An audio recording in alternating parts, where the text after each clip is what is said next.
আসসালামু আলাইকুম, কেমন আছেন সবাই?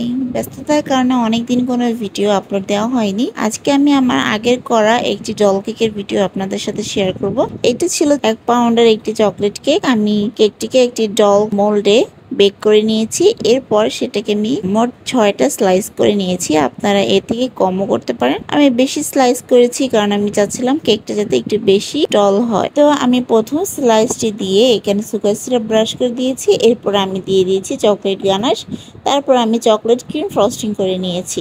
আর এই আপুটা আমার একজন রিপিট কাস্টমার। তিনি আমার কাছ থেকে এ পর্যন্ত অনেকগুলো কেক নিয়েছেন এবং আলহামদুলিল্লাহ তিনি এই কেকটার এত সুন্দর একটা রিভিউ আমাকে দিয়েছেন যে রিভিউটি পাওয়ার পর আমার মনটা একদম খুশি হয়ে গিয়েছিল। যে সকল আপু বা আমার কাস্টমার ভাইয়েরা কেক নেওয়ার পর তারা নিজে থেকে আমাকে একটা সুন্দর রিভিউ দেন, মানে সত্যি বলতে তারা আমার কাছে একটু অন্যরকমই স্পেশাল হয়ে যান। তো আমি প্রত্যেকটি স্লাইড একই নিয়মে কমপ্লিট করে নিচ্ছি। আমার পেজে একটা অফার ছিল, যে অফারটা আমি যা বুঝতে পারলাম সবাই অনেক বেশি লাইক করেছেন, যে মিনিমাম 2 পাউন্ড কেক অর্ডারে আপনারা 500 টাকা করে পাউন্ড পাবেন কিছু নির্দিষ্ট ফ্লেভারে। তা আমার যখন এই অফারটা দেওয়া হয়েছিল প্রায় 1 মাস পর্যন্ত অফারটি ছিল, কিন্তু তখন আমি যে পরিমাণে মেসেজ পেয়েছি অফারটা শেষ হওয়ার পরে তার থেকে বেশি পরিমাণে মেসেজ আমি পেয়েছি। মানে আমি এটা কি খুশি হব কি বলবো আমি জানি না।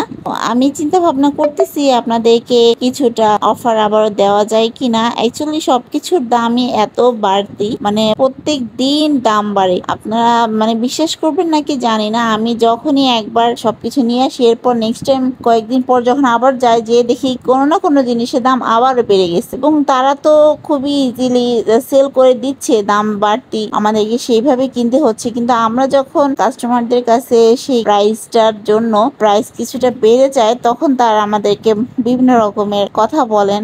অনেকেই আবদার করে বসেন যে আপু আমি তো রিপিট কাস্টমার, আমার থেকে একটু কম রাখেন। আমরা সবসময় চেষ্টা করি যে আপনাদের যাতে রিজনেবল প্রাইসে কেকগুলো দিতে পারি, আমাদের যতটা সম্ভব আমরা ঠিক ততটাই আমরা চেষ্টা করি। কিন্তু দেখেন এবার তারা কেকের প্রোডাক্ট গুলোর প্রাইস বাড়ায়। আপনারা যদি শুনেন তাহলে আপনাদেরও অবাক লাগে। তারা প্রতিনিয়ত একটা না একটা জিনিসের প্রাইস বাড়াইতেই থাকে। আপু আমাকে একটি স্যাম্পল পিক দিয়েছিলেন, আমি সেটার অনুযায়ী কেকটিকে ডেকোরেশন করে নিচ্ছি। এখানে 5টি কালার ছিল মোট। আমি কালারগুলো ওয়াইজ একদম সেম টু সেম করার চেষ্টা করেছি এবং আলহামদুলিল্লাহ কালারগুলো একদম পারফেক্ট হয়েছে। আমি একটি স্টার নজল দিয়ে ঘুরিয়ে ঘুরিয়ে এই ডিজাইনটা করে নিয়েছি। আপনারা যারা বেন্টো কেকের জন্য আমাকে মেসেজ দেন তাদের জন্য আমি আসলে দুঃখিত। বেন্টো কেকগুলো আমার পেজে আপাতত অ্যাভেলেবেল না। আমি মাঝে মাঝে এটার একটা অফার দিয়ে থাকি। এছাড়া আমি আপনাদের জন্য 1/2 পাউন্ডের কেকগুলো আবারও অর্ডার নেওয়া শুরু করেছি। আপনারা 1/2 পাউন্ডের কেকগুলো অর্ডার করতে পারবেন। তো কেকটি কেমন হয়েছে কমেন্ট করে জানাবেন এবং লাইক, ফলো, শেয়ার করতে ভুলবেন না। ধন্যবাদ সবাইকে।